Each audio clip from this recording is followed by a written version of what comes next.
نحمده ونصلي على رسوله الكريم أما بعد فأعوذ بالله من الشيطان الرجيم بسم الله الرحمن الرحيم رب اشرح لي صدري ويسر لي أمري واحلل عقدة من لساني يفقهوا قولي۔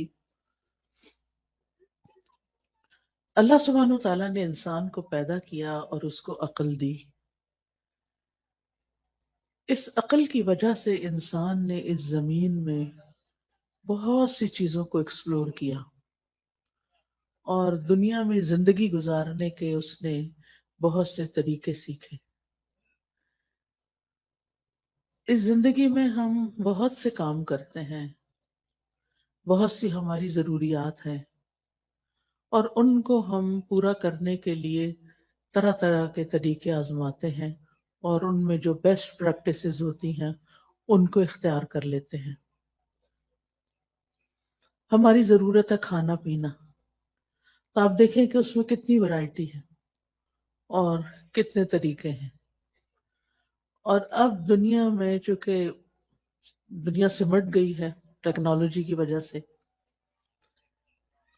تو لوگوں نے ایک دوسرے سے بھی بہت کچھ سیکھا، مشرق نے مغرب سے، مغرب نے مشرق سے۔ جس ملک میں بھی جائیں ہر طرح کے کھانے اویلیبل ہیں، اسی طرح لباس کے معاملے میں، اسی طرح ہاؤسنگ کے معاملے میں، یعنی بہت ساری چیزیں ہیں جو انسانوں نے اپنی عقل استعمال کر کے، اپنی صلاحیتوں کو استعمال کرتے، ترقی کرتے کرتے اپنی صرف ضروریات نہیں بلکہ اپنی خواہشات کو بھی پورا کرنے کے بہت سے طریقے نکال لیے ہیں۔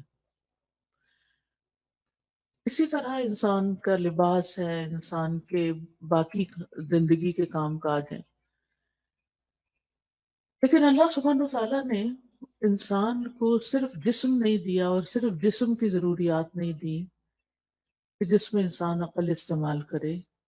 انسان کو اللہ نے روح بھی دی ہے اور اس کی اپنی ضروریات ہیں اور اس کے اپنے تقاضے ہیں، لیکن روح کی ضروریات پوری کرنے کے لیے اللہ سبحانہ وتعالیٰ نے انسان کو صرف عقل کے حوالے نہیں کیا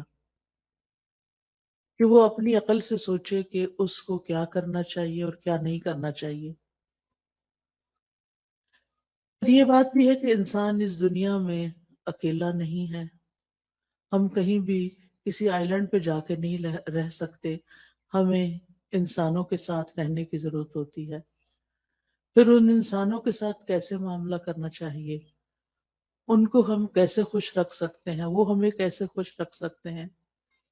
ہماری ان تمام ضروریات کو پورا کرنے کے لیے، یعنی ہماری روح کی ضروریات، ہماری انسانوں کے ساتھ معاملہ کرنے کی ضروریات، اور اسی طرح دیگر کچھ اور ضروریات بھی ایسی ہیں کہ جن کو انسان صرف اپنی عقل کی بنا پہ پورا نہیں کر سکتا۔ اس کے لیے اللہ سبحانہ تعالیٰ نے رسول بھیجے، ان پر کتابیں بھیجی، رسولوں نے انسانوں کو جینے کا ڈھنگ سکھایا، اچھے برے کا فرق بتایا، عقل کی رہنمائی کی اور انسانوں کو خوشگوار زندگی بسر کرنے کا طریقہ سکھایا۔ تو الحمدللہ، تو جو عادتیں انسان ڈال لیتا نا اپنے اندر، کسی نہ کسی کام کی مصروفیت رکھنے کی، ٹھیک ہے اگر آپ کے اس وقت بچوں کی وجہ سے بہت مصروفیت ہے، آپ ریگولر 4 دن کا کورس جوائن نہیں کر سکتے، فل ٹائم نہیں کر سکتے، آپ ہفتے میں 1 دن کر لیں، آپ باقاعدہ طالب علم بنیں، آپ پڑھیں، سبق یاد کریں، ٹیسٹ کریں، تب آپ کو پتا چلے گا آپ کہاں کھڑے ہیں۔ اس پڑھنے میں اور صرف ایک لسنر کے طور پہ سن کے اٹھ کے بلا دینے میں بہت بڑا فرق ہے۔ جب آپ باقاعدہ طالب علم بنتے ہیں، اور طالب علم کے تو اجر ہی بہت بڑا ہے کہ جو شخص علم کے راستے پہ چلا وہ جنت کے راستے پہ چلا۔ تو چاہے ہفتہ وار کلاس لیں، چاہے ڈیلی لیں، چاہے صبح کی لیں، چاہے شام کی لیں، چاہے رات کی لیں، چاہے آن لائن لیں، یعنی کوئی طریقہ اپنے لیے ضرور سوچیں۔ یا پھر اگر آپ نے سب کچھ کر لیا اور آپ ون سے بھی وہ کرتے ہیں اور پھر بھی ٹائم ہے تو خدمت خلق، سوشل ورک کا کوئی نہ کوئی کام ضرور کریں، غریب لوگوں سے جا کے ملیں، کچی بستیوں میں جائیں، جو ان پڑھ لوگ ہیں ان کو پڑھائیں، جو ضرورت مند ہیں ان کی ضروریات پوری کریں. یعنی آپ کے آس پاس بہت سے لوگوں کی آپ خدمت کر سکتے ہیں. تو جو کسی کے ساتھ احسان کا معاملہ کرتا ہے وہ احسان واپس اس پہ لوٹ کے آتا ہے، یعنی واپس آپ کی طرف ہی آئے گا. دنیا میں بھی آپ کو فائدہ دے گا، آپ کی زندگی خوشگوار ہو جائے گی، آپ کے غم دور ہو جائیں گے، اور آخرت میں تو فائدہ دے گا ہی دے گا. بندے کو، مسلمان کو جب قبر میں دفن کیا جاتا ہے، اور قبر کی تنہائی تو آپ کو پتہ ہے کوئی بھی ساتھ نہیں جاتا، اس وقت صرف عمل ساتھ جاتے ہیں. تو نماز اس کے سرانے کی طرف آ جاتی ہے، صدقہ خیرات اس کے، زکوٰۃ دائیں طرف آ جاتی ہے، روزہ بائیں طرف، اور صدقہ خیرات اور دیگر نیکیاں پاؤں کی طرف. لہٰذا کوئی بھی عذاب کسی طرف سے بھی آنے کا رستہ نہیں رہتا، اور وہ یہ چیزیں اس کو پروٹیکٹ کرتی ہیں. لیکن اگر ان میں ہی کمی ہو اور وہی ناقص ہو، پروٹیکشن والی ویک ہو، تو پھر کون بچانے آئے گا؟ وہاں تو رونا دھونا بھی کام نہیں آئے گا. لوگ اپنے مزے سے اپنے بستروں میں سوئے ہوئے، اور قبر کا عذاب سہنے والا اندھیری کوٹھڑی میں اکیلے مصیبت میں پڑا ہوا ہے، جس کا کوئی فریادی نہیں ہے، کوئی پوچھنے والا نہیں. تو ابھی ہمارے پاس ٹائم ہے، ابھی ہماری زندگی ہے، کیوں نہ ہم ایسے کام کریں کہ جس سے ہمارا اس دنیا میں بھی جئیں تو اطمینان کے ساتھ جئیں، اور آگے بھی اطمینان کے ساتھ رہیں. پھر اسی طرح آپ دیکھیں کہ ایک اور چیز کا آپ خیال رکھیں کہ ماضی میں جو کچھ ہو چکا اس پر غمگین نہ رہا کریں، ریگریٹس نہ کیا کریں بہت، بس توبہ کر لیا کریں. جو ہو چکا سو ہو چکا، اب وہ ہاتھ سے نکل چکا ہے.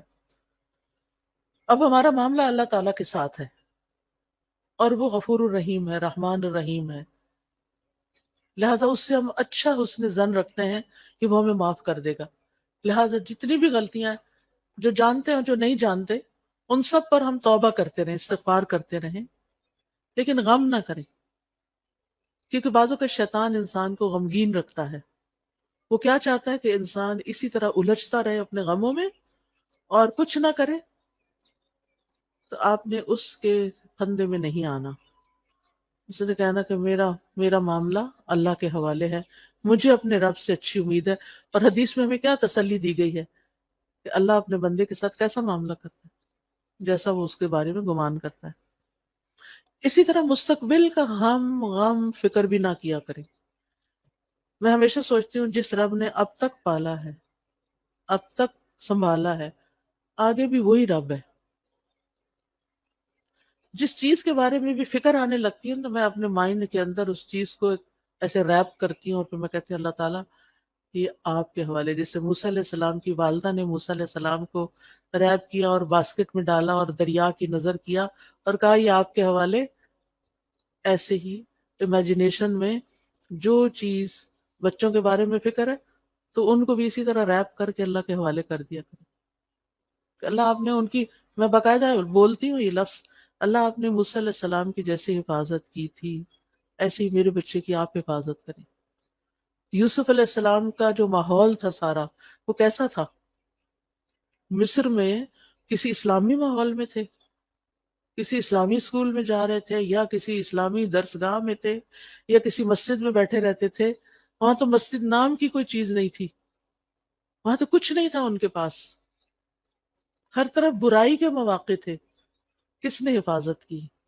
اللہ نے حفاظت کی. تو آپ کہا کریں، ہر وقت بچوں کے لیے پریشان نہ رہا کریں.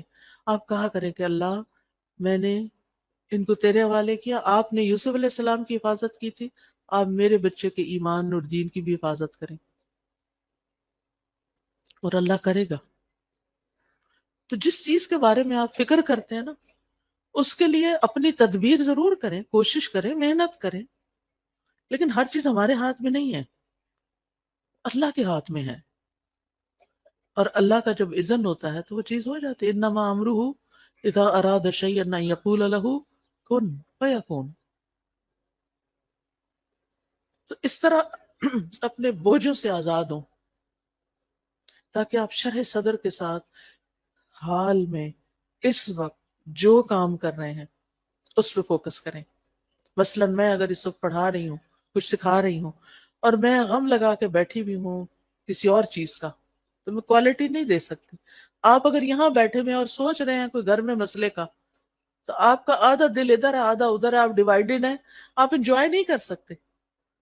اس وقت آپ سب کچھ چھوڑ کے آئے ہیں، ریلیکس ہو جائیں، سکون سے بیٹھیں، اطمینان سے سنیں، کچھ اپنے لیے کچھ پک کریں، یاد رکھیں، ساتھ لے کے جائیں اور اس کے مطابق زندگی بسر کریں تاکہ یہاں آنے کا کچھ فائدہ ہو آپ کو. تو اپنے سارے خیالات کو کیا کرنا ہے، اکٹھا کر کے اس نقطے پہ فوکس کرنا ہے جو آپ اس وقت کام کر رہے ہیں. پھر ایک اور چیز جو دلوں کو بڑا اطمینان دیتی ہے، اور وہ ہے اللہ کا ذکر. اٹھتے بیٹھتے چلتے پھرتے ہر ہر موقع کا ہمیں ذکر سکھا دیا گیا. آپ سیڑھی چڑھ رہے ہیں تو آپ اللہ اکبر کہیں، آپ اتر رہے ہیں تو سبحان اللہ کہیں، آپ کہیں انٹر ہو رہے ہیں تو بسم اللہ پڑھیں، آپ کہیں سے نکل رہے ہیں تو دعا پڑھ لیں، آپ گاڑی میں بیٹھے ہیں تو دعا پڑھ لیں، آپ گھر میں داخل ہوئے تو پڑھ لیں، آپ گھر سے نکل رہے ہیں تو پڑھ رہے ہیں، کھانا کھانے لگے تو آپ پڑھ لیں، آپ کھانا کھا چکے ہیں تو دعا پڑھ لیں، آپ سونے لگے ہیں تو دعا پڑھ لیں، کوئی آ گیا ہے تو سلام دعا میں دعائیں ہیں. یعنی کون کون سی چیز ایسی ہے جس کے بارے میں ہمارے دین نے ہمیں رہنمائی نہیں دی اور ہمیں دعائیں نہیں سکھائی. ہمیں پتہ نہ ہو تو وہ الگ بات ہے. لہٰذا کثرت سے اللہ کا ذکر. قرآن مجید میں اللہ تعالیٰ اپنے مومن بندوں اور بندیوں کی صفت یہ بیان کرتے ہیں، وَالذَّاكِرِينَ اللَّهَ كَثِيرًا وَالذَّاكِرَاتِ، کہ وہ کثرت سے اللہ کا ذکر کرنے والے ہیں، مرد بھی اور عورتیں بھی. اور اس کے علاوہ فارغ اوقات میں ڈرائیو کر رہے ہیں، آپ گھر کے کام کاج کر رہے ہیں، کھانا پکا رہے ہیں، لانڈری کر رہے ہیں، کلیننگ کر رہے ہیں، کچھ بھی کر رہے ہیں، آپ کی زبان اللہ کے ذکر سے تر رہے. کیونکہ اللہ تعالیٰ کا وعدہ ہے، الا بذکر اللہ تطمئن القلوب. اور یہ بھی آتا ہے، الذین آمنوا وتطمئن قلوبہم بذکر اللہ. وہ لوگ جو ایمان لائے ہیں، ایمان والے جو ہیں، ان کے ذکر اللہ کے ذکر سے ہی اطمینان پاتے ہیں. اگر ذکر کچھ لوگ کہتے ہیں ذکر بھی کرتے ہیں پھر چین نہیں آ رہا، پھر اپنے ایمان پہ کام کریں. کیونکہ اللہ تعالیٰ نے ایمان والوں کی تو یہی صفت بیان کی کہ ان کو اللہ کے ذکر سے چین آ جاتا ہے، ان پہ یہ دوائی کام کر جاتی ہے.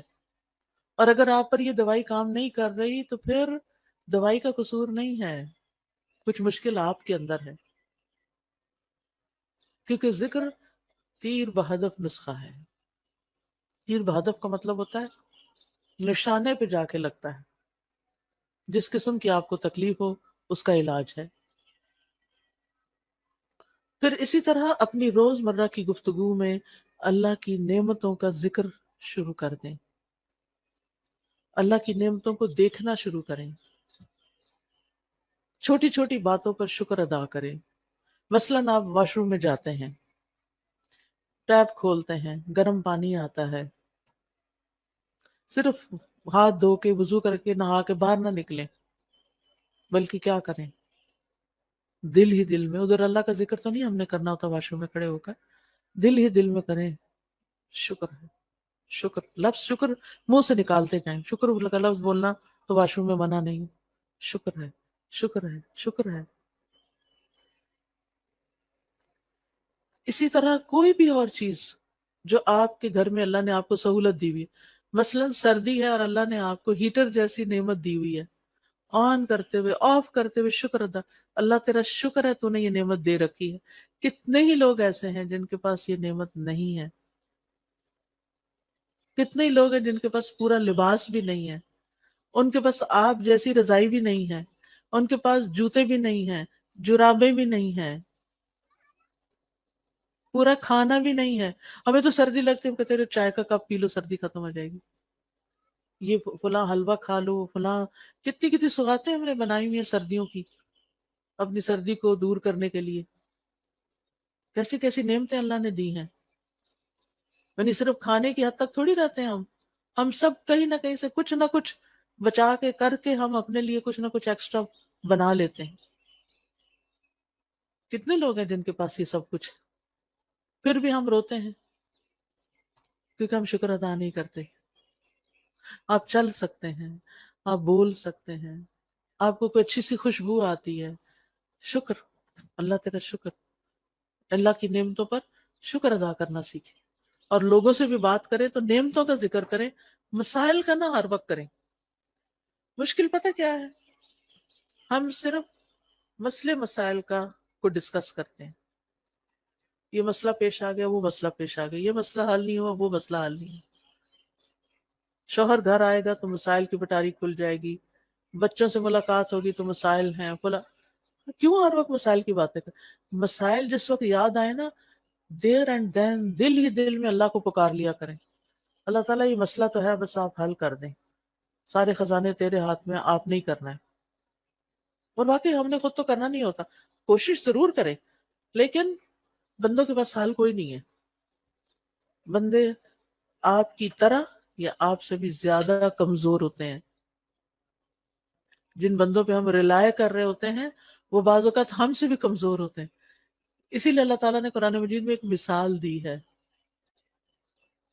والذین اتخذوا من دونی اولیاء مثلهم کمثل العنکبوت اتخذت بیتا وان اوہن البیوت لبیت العنکبوت۔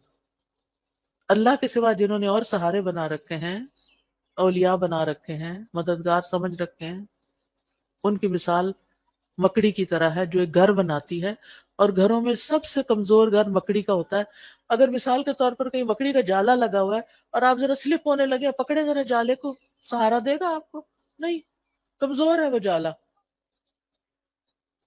کمزوروں کا سہارا چھوڑ کر سب سے طاقتور کا سہارا پکڑیں، اللہ اللہ پر توکل کریں، اللہ کا سہارا لیں، اللہ سے مدد مانگیں، اس پر یقین رکھیں، ہر چیز اس کے ہاتھ میں ہے، بیدہ الملک، ساری بادشاہت، ساری ملکیت اسی کی ہے، وہو علی کل شیء قدیر، اور وہ ہر چیز پر پوری قدرت رکھتا ہے۔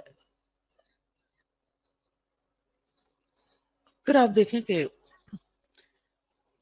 جو چیزیں آپ کو پریشان کرتی ہیں نا، ان کی کسی وقت لسٹ بنا لیں، مجھے یہ بھی فکر ہے، مجھے یہ بھی فکر ہے، یعنی کیا کیا کیا کیا کیا کیا پریشان کرتا، کیا کیا غمگین کرتا، ہاتھ پہ ہاتھ رکھ کے نہیں بیٹھے رہیں، لسٹ بنائیں، کیا بودر کر رہا ہے، کیوں کر رہا ہے، اس کا حل کیا ہے۔